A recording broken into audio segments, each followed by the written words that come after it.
So 1 in 5 people watching this right now are carrying a hidden time bomb in their blood. More than 1.4 billion people on Earth have it. It predicts heart attacks better than cholesterol. It's the reason healthy people with perfect numbers suddenly drop dead at 45. Here's the insane part. Almost none of them have ever been tested for it. Your doctor has probably never even said the word out loud. By the end of this video, you'll know what it is, whether you might have it, and what a 2-time Nobel Prize winner discovered about it that medicine buried for 30 years. Here's what nobody tells you about heart disease, the #1 killer on the entire planet. You can do everything right, perfect cholesterol, perfect blood pressure, clean diet, and still have a massive heart attack. Cardiologists see it constantly, and for decades they could not explain it. The answer is a second number almost nobody checks. It's called lipoprotein a. Most people just say LPA. It's a tiny sticky particle in your blood, and if you have too much, your risk of a heart attack, a stroke, and a failing heart valve jumps 2 to 3 times. You can't feel it. There's no symptom. The only way to know is one cheap blood test, and the system basically forgot to give it to you. I'm a doctor and I reversed the plaque inside my own arteries in 3 months with the diet, exercise, and fasting. So trust me, the stuff they are not telling you is the stuff that matters most. So why is this little particle so deadly? Because LPA is not one threat, it's 3 weapons hidden in a single molecule, and I've honestly never seen anything in the body built more perfectly to kill you. Weapon 1, it slips into the walls of your arteries and builds plaque, just like cholesterol that's oxidized, except per particle it is about 6 times more aggressive. Weapon 2, it carries cargo that sets that plaque on fire from the inside and makes it ready to crack. And weapon 3, this is the one that actually kills you. LPA is almost a perfect copy of the enzyme your body uses to dissolve blood clots, so it jams that system. So picture this. The plaque cracks, a clot forms on top, and at the exact second your body screams to dissolve this clot, LPA is standing in the doorway, blocking it. The artery seals shut. That's the heart attack. One molecule builds a bomb, lights a fuse, and then cuts the wire that would have saved you. And how much of it you have was basically decided the day you were born in your genetics. But here's the part that should make you furious. None of this is brand new. Rewind to the 1950s and a Canadian doctor named Dr. Willis, a name almost nobody remembers today. Willis had a radical idea. He believed heart disease was really a slow hidden form of scurvy.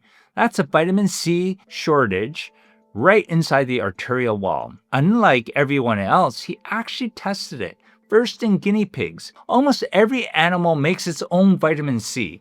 A 150-pound goat produces more than 13 grams of vitamin C a day, and even more when it's stressed. And animals like that almost never get clogged arteries that kill humans, even meat eaters loaded with cholesterol. A clue that that weak wall, not the cholesterol, is part of the culprit. Humans and guinea pigs are among the only species that lost that ability and have to get every milligram of vitamin C from food, which is exactly why Willis chose the guinea pig, the rare animal that fails at vitamin C just like we do.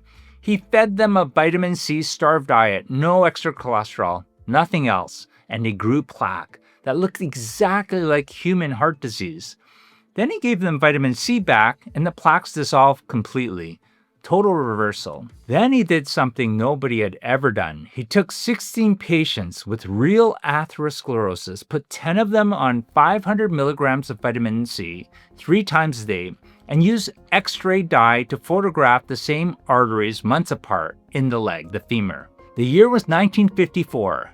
In the 6 untreated patients, not 1 improved, and 3 got worse. But in the treated group, 6 out of the 10 watched their plaques actually shrink. In one man, a leg artery opened so much that the blood flow jumped almost 8-fold. That was the first time in history anyone had photographed a human plaque reversing. Here's the catch that still matters for you today. Only the young, soft plaque melted away. Willis hypothesized the old, hardened, calcified ones did not move. So the earlier you start, the more you can undo. Willis published all of it, and then the world did what it does with an inconvenient cure. It forgot him for 50 years. Willis proved plaque could be reversed. What he could not explain was the deeper why.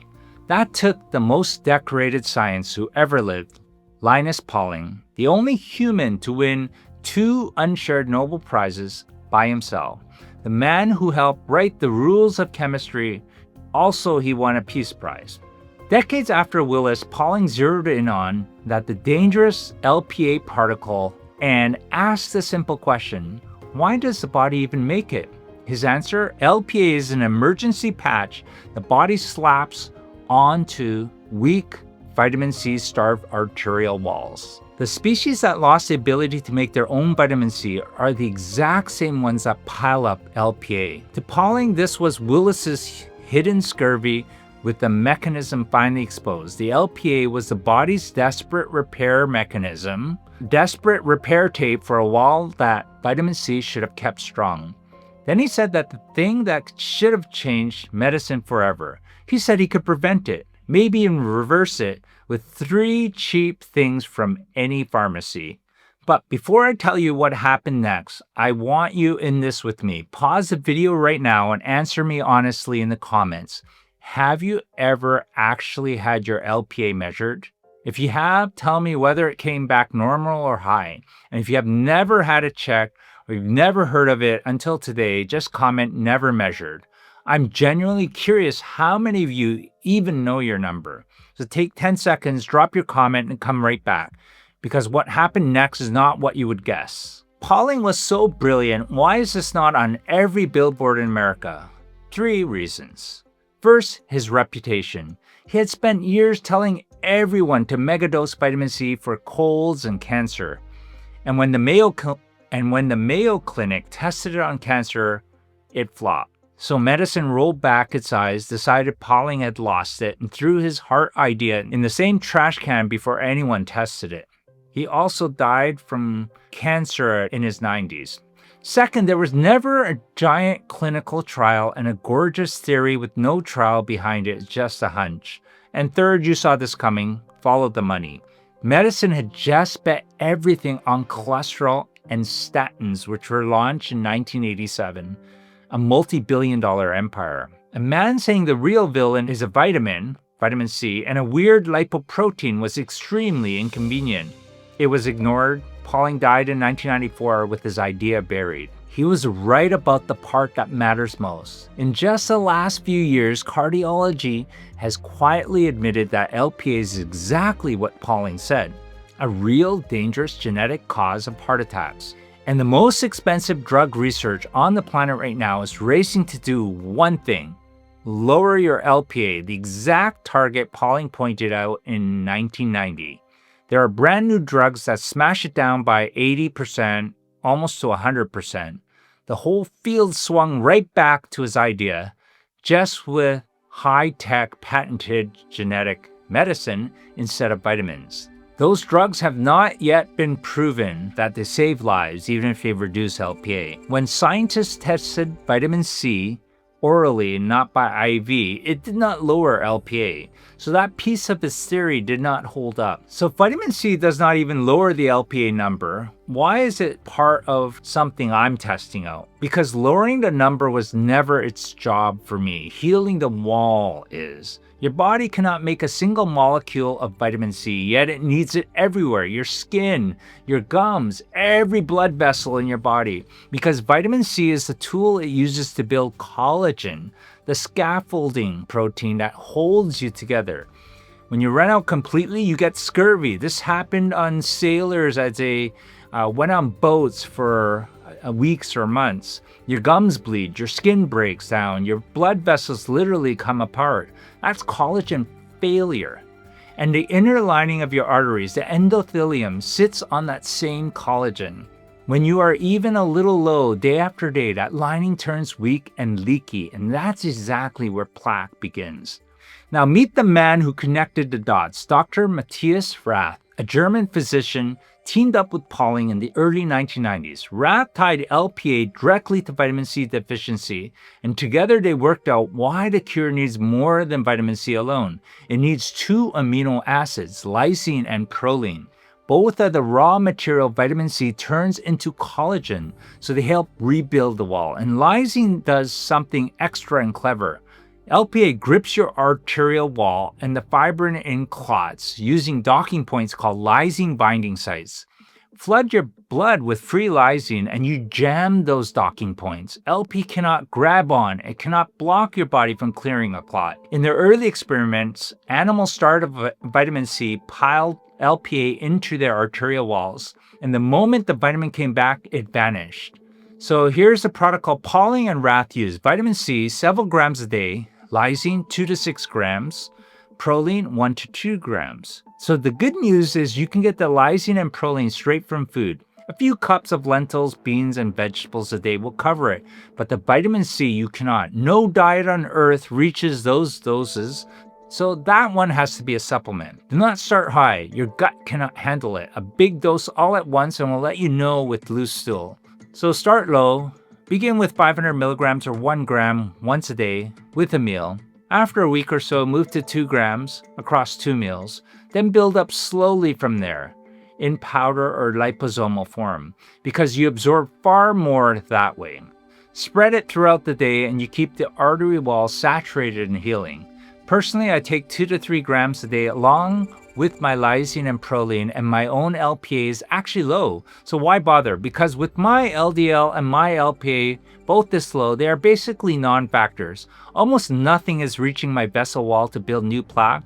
I tend to keep it that way. For me, it's pure prophylaxis.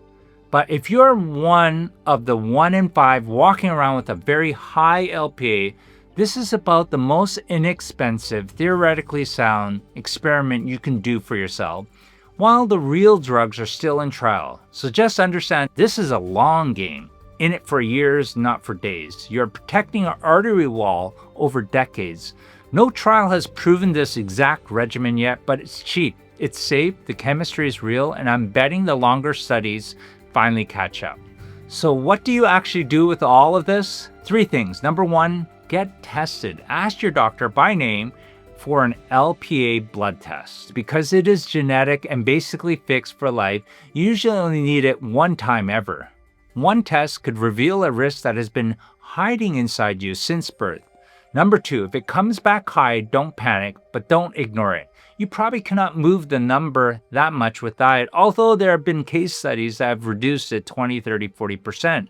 But you can completely change what it does to you. You can drive your LDL cholesterol lower, kill the inflammation, do not smoke, stay lean, move every day. You take away the gun that LPA keeps trying to load.